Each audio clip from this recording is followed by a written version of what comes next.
Okay. So the Floyd-Warshall algorithm is different in the sense that instead of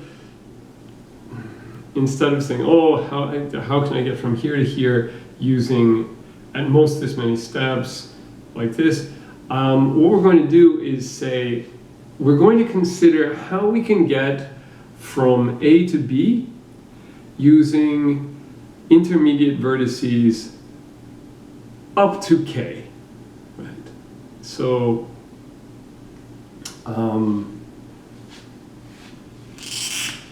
so imagine I'm trying to work out the distance from U to V, A to B, U to V, whatever. Okay, so distance U to V, but it's going to be this special K. Actually, now I'm hungry. So this is going to be the distance, but where no intermediate vertex is more than K.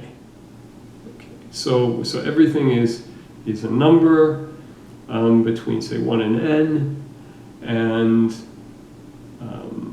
this is recording. I'm just going to check if this is recording. Yep.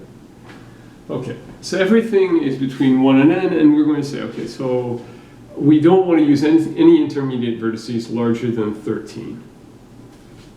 So you can say, okay, so if I'm trying to consider the distance, so what's the shortest distance from U to V using intermediate vertices at most up to 13? Well, there's always the option of, I can just go straight from U to V. So let's say that this is cost UV. Okay, so that's just the edge cost. I don't have any intermediate vertices. And then there's going to be the case that I'm actually going to go to vertex K, right? So that's going to be, I'm going to go from U to K, and then from K to V.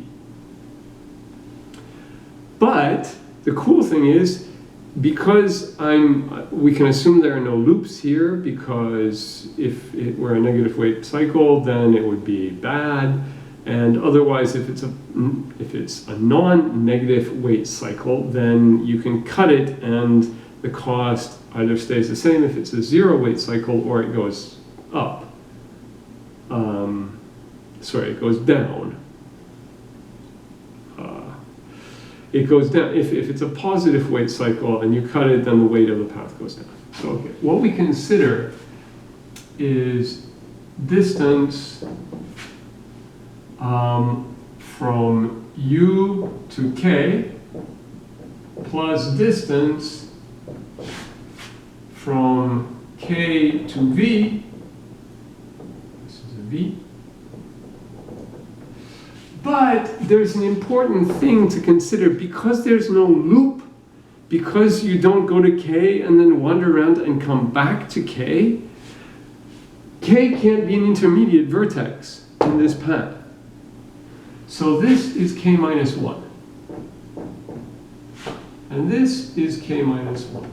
So this feels a little bit like the optimal binary search trees, remember? When you say, okay, we're going to work out this optimal subtrees of up to a certain size.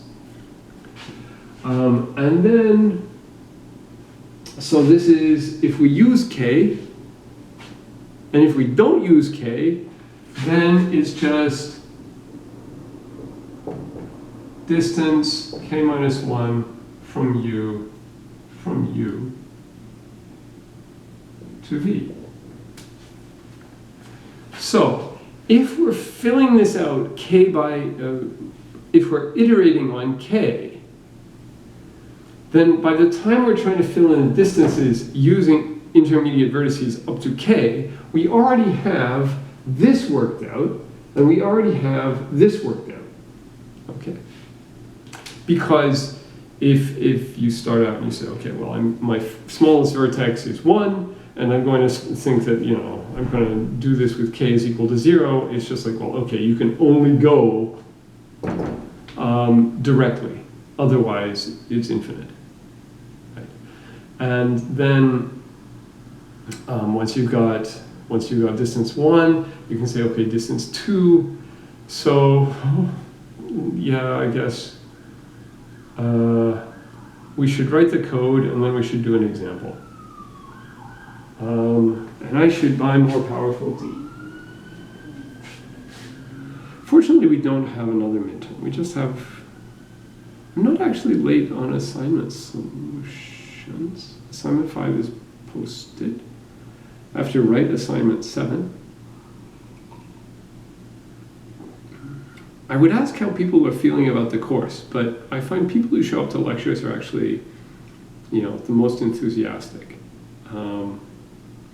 So probably, even if you're not super happy, you're not as unhappy as the people who aren't here. Okay, let's write the code. So, we know cost of going directly from U to V because that's given to us as the edge weights. Okay.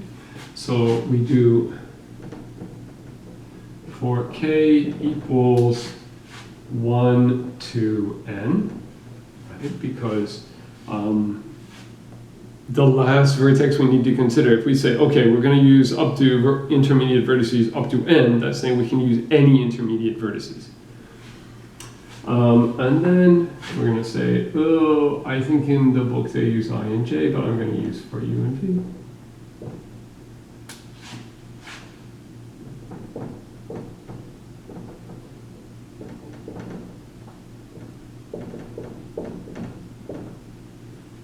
And then you have this recurrence.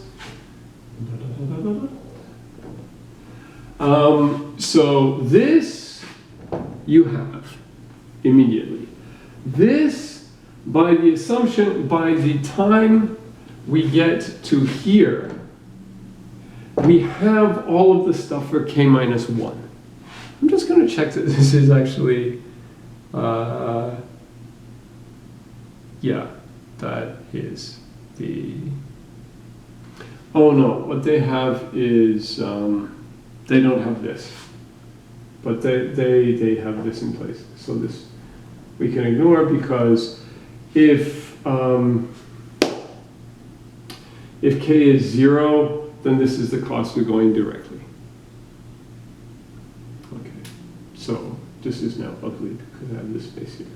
But okay, so we just plug this in. We have all of this, and 4, and 4.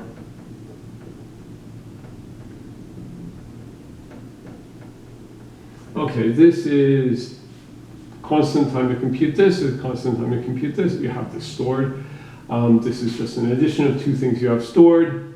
This is a min over two things, so it's all constant time. So this, how long does it take? It takes cubic time. So it takes O of n cubed.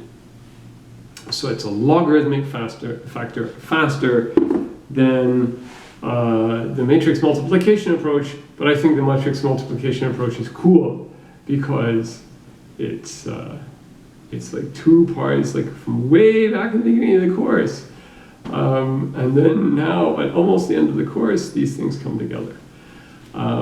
Okay, we have 16 minutes. Whew. But I didn't really prepare anything else.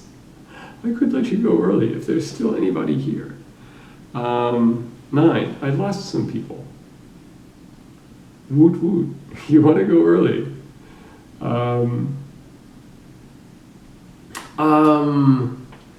Any updates about midterm 2 marks? No, because the markers can't start marking it until I give them the solution key, and I only wrote the solutions last night.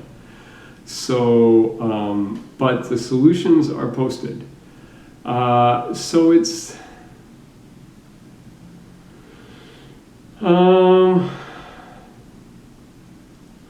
when I actually got into it, like I didn't program this stuff. I just sort of like, yeah, okay, I can, it's like, oh, I would do this. And then when I actually sat down to code it, I realized, oh, this is why people were asking these questions.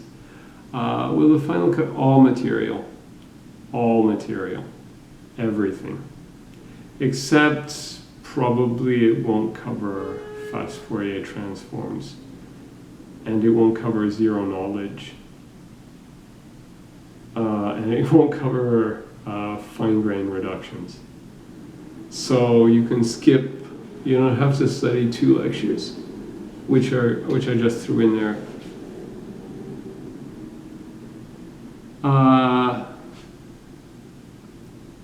So the problem with the final is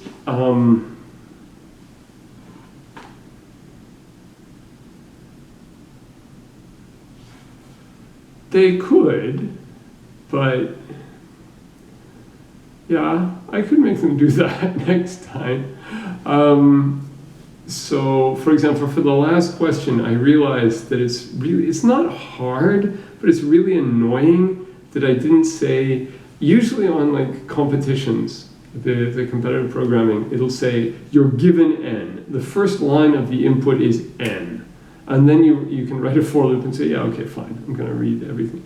So in this case, what you wanna do is be like, oh, I get n, and then I set up either my adjacency lists or I set up my adjacency matrix. In this case, I would use an adjacency matrix because you're gonna be iterating over everything anyway. And I realized, oh, that's so annoying. I didn't tell you get n. So I had to like read this stuff into a linked list and keep track of what was the largest vertex number I'd seen, and that was n. And then I had to read the stuff back from the list and then build the adjacency. And I was like, oh, why did I do that? I wasn't thinking. And so there was one thing where, so on the first question, I sort of knew this, but I didn't want to give it, because I told you, basically in the example, I told you how to do it, right? I mean, I sort of gave you the dynamic program, like with the figure of the DAG. But there's one thing I left out, because, so I said that if you didn't catch this, if you just did the example and you wrote and you said, yeah, that'll work, and you didn't do this, then it doesn't take all the marks off, but it'll take 20% off. And thus you have to normalize. Because if you just do what I did in the example you don't have any dead ends. You don't have anywhere where Ryan's going along and he gets to a town and he says, well, I want to take a red bus, and there are no red buses leaving that town. So he's stranded and forever. I mean, maybe he has red tickets later in his stack, but this is Ryan, so he doesn't think to look. He's just looking at the top of the stack. So some places, as long as you don't get stuck anywhere, the probability will sort of propagate down, and the sum of the probabilities on any level is 1. But if you get stuck, if Ryan gets stuck somewhere, then that sort of stays at that level, and the weight doesn't propagate down. And so what happens when you get to the bottom level, you have to normalize. And I didn't put that in the example because I thought otherwise it would be too easy. But then afterwards I was thinking, oh, I wonder if anybody's going to get this. So I'm going to tell the markers it's only worth 20%.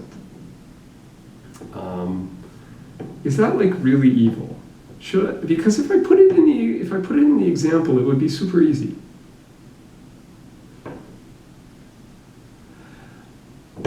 If you want full marks, yes. If you want 80%, you can just ignore it and say like you just do the example. Because in the question it says you get the buses that he actually took. You get the colors of the buses he actually took. So it means he was successful. So all the ways, if you code the dynamic program that the example was sort of telling you to do, it doesn't handle that case because that case doesn't come up in the example. So, because if it did, then so without catching this, you can get 80%. If you catch this, then I'm impressed, and you get like 100% on that question. Was there any other really hard? Did anybody still here? If there's anybody still here, did anybody do the?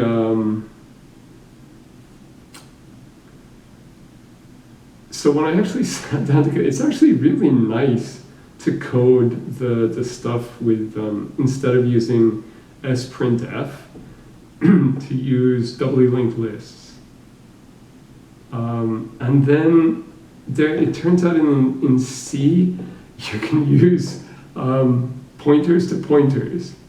So it's actually pointers to arrays, but so you have this star star.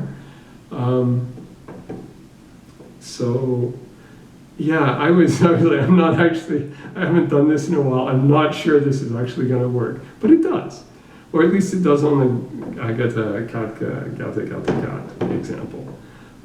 So yeah, C is cool. Like you can think, logically it should do this if I do this, and then you try it, and it's like, wow, it actually does what you think it should do. Sometimes then it surprises you. But yeah, so the code for the bonus question was kind of weird looking. Yeah, so I have a question. So people teach data structures with Java here. So I got taught data structures in Java, and I should turn the recording off,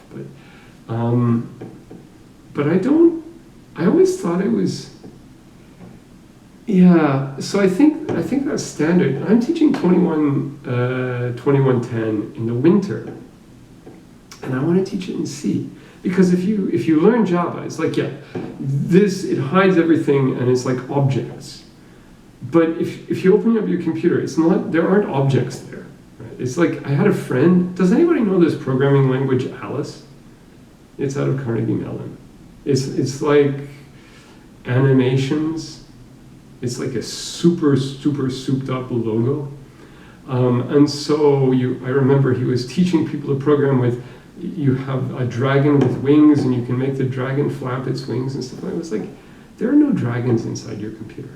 If you open up your computer, like a pointer actually sort of, you know what a pointer is. It's like 4 bytes, and it's a memory address, and it's actually there. That number corresponds to this position in memory, and that actually has a physical location. But objects, it's like, it gives you sort of a weird idea of what's happening inside your computer, which is fine. It's much safer not to use all these cool C tricks. But I think that to learn, you should, yeah, but that's like, you should, when you learn data structures, you should learn pointers. You should, like, I can post a link to Linus Torvalds, Linus Torvalds, I forget how it's pronounced. Yeah, so there's, he has a lecture where he says C is great because you're actually thinking about what the machine is doing. It's not trying to hide anything from you.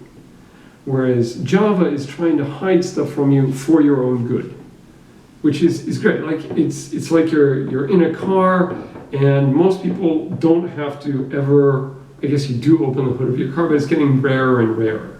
Like most people, the car is making a funny noise, you go straight to the mechanic. It doesn't simplify pointers. It hides pointers. And that makes it hard to think of some things. Like if you think about how the machine will do something, that's how you do it in C. And there are some things in, I I'm going to run out of time, but okay. So there are some things, I'm pretty sure that you would never think of these. So there's a data structure by Knuth. So this is the best example I know of this. And I don't think this would, I mean, okay, it's Knuth, so most people would never think of it. But I don't think anybody would think of it if they were thinking in Java.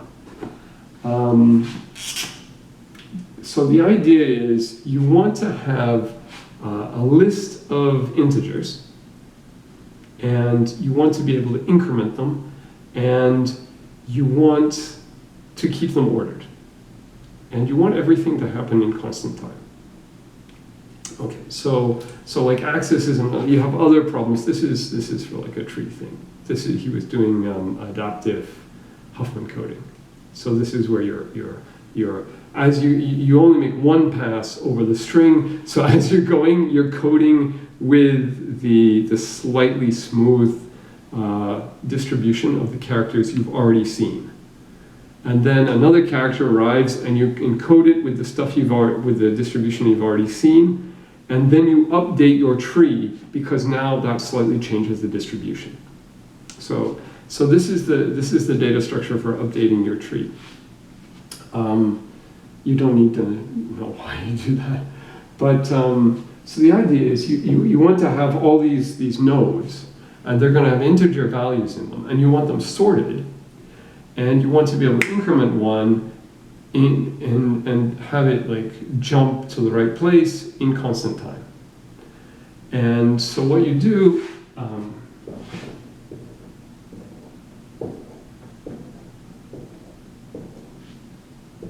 so this is, say this is 2, 3, 3, 3, 4, 4, 5. Okay. So, no, let's make this another 3. Let's put another 2 here. Okay, 2, 3. Okay, so what you do, everybody points to the leader of their group.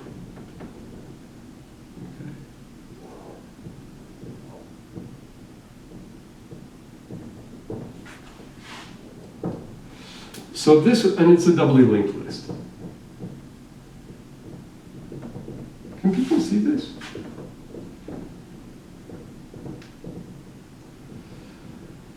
So I was actually thinking, except for assignment 7, so I am super tired today, and this is not usually the stuff I do. Like whenever I need to know how to do shortest paths, I look it up. So I can never keep Bellman Ford and Floyd Warshall. I can never remember which one is which. So I was actually thinking of doing the lecture on diagonalization and computability, which is going to be the last one. I was going to ask you if I could do that today, because that one I can do in my sleep. This one I actually have to sort of remember the algorithms. But okay, so this is the kind of stuff I can also do this in my sleep. So if you want to increment this guy, then that's easy. You just cut it out of the doubly linked list. You have a pointer to the front here, and you insert it here. You decrement the weight. Yeah, you're decrementing the weight, you're not incrementing.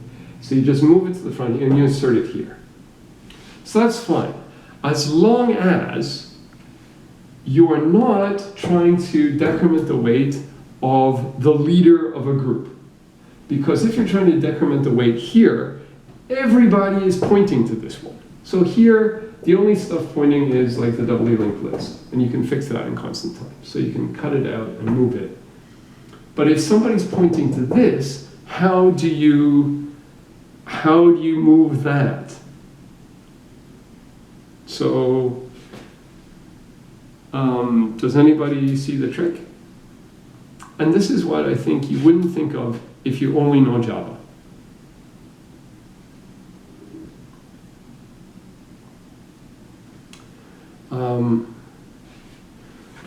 So if you want to make this a 2,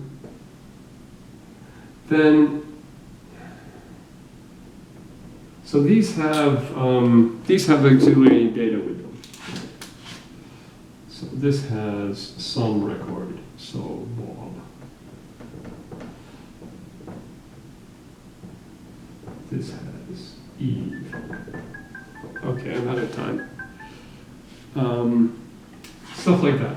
So what you want to do is increment this, but and Charlie, okay, Alice.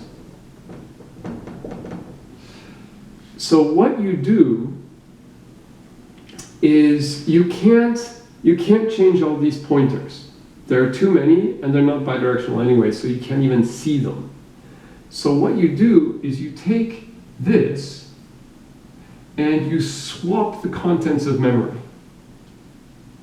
Can you swap the 2 and the 3? You can't swap. If these are objects, then all of these are pointing to this object.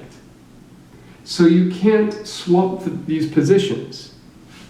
But you can swap them in memory. You take the contents of the memory and you say, okay, so here I have all of this stuff, and yes, you can just move the pointers around. Well, okay, so actually Bob is not actually going to move around physically. You have Bob and Eve. But now this 3 is going to be pointing to this Bob. This is going to be pointing to Eve. So now you can change this to a 2, and now because it's a doubly linked list and you know that you're right behind the front, you can take this out and move it to the front, and everything is constant time. So yeah, that's the trick. But that's not natural if you're only used to pointers, I think. Right? Because Java doesn't like you reaching into an object and gutting it and pulling all the private data out of it and stuffing it into another object of the same type. Right? Like, you're not in Java, it's like, oh, you have this object and this object and you want to swap them, then you don't think about them as bits of memory, and you reach in and grab and rip this 3 out of this and copy it. Java doesn't make you think like that. So I don't know. I mean, you came up with it. So maybe you do. Maybe you do see this in Java, but that seems against the philosophy of Java. Whereas in C, it's completely natural. So I think it's best to learn C, and then if you don't like it, fine, use Java. But C teaches you what the machine is really doing. And Java, it's like another layer of, I mean, it's got the virtual machine, and you don't, because it's hardware independent, whereas C, you really sort of think about, I just like designing algorithms. If I'm going to implement them, in C, I actually implement them the way I think them up, whereas in Java, it's... Anyway, okay, so that's a bit off topic. So I'll try to be more rested next time and give a more coherent lecture. Okay, people are probably gone anyway, fine. I'm going to stop the recording. And so yeah, I'm going to ask to teach it in C, but I don't know if they're going to let me. Probably not. This is the best example. I mean, yes, technically, of course, you can do anything you can do in C, you can do in Java. They're both Turing equivalent. So Turing complete. So that's. I mean, you can always prove it by thinking, okay, well, you could always write a C compiler in Java, and then you can run your C code on your Java, so it doesn't matter. Like formally, it's not in Kolarov complexity. It says it doesn't even change the complexity that much, the length of the programs, whatever. But I just find, so I wouldn't say that C is a perfect way of learning to think about how the machine thinks. Because, for example, I don't program GPUs, but C doesn't make you think like a GPU. So I think if I were doing a lot of GPU programming, I'd want to learn a different language because that's more sort of like Lispy stuff. What's the name of that giraffe thing? Hadoop. Hadoop is sort of What about learning this in assembly? Could be, yeah, that's a bit too machine dependent.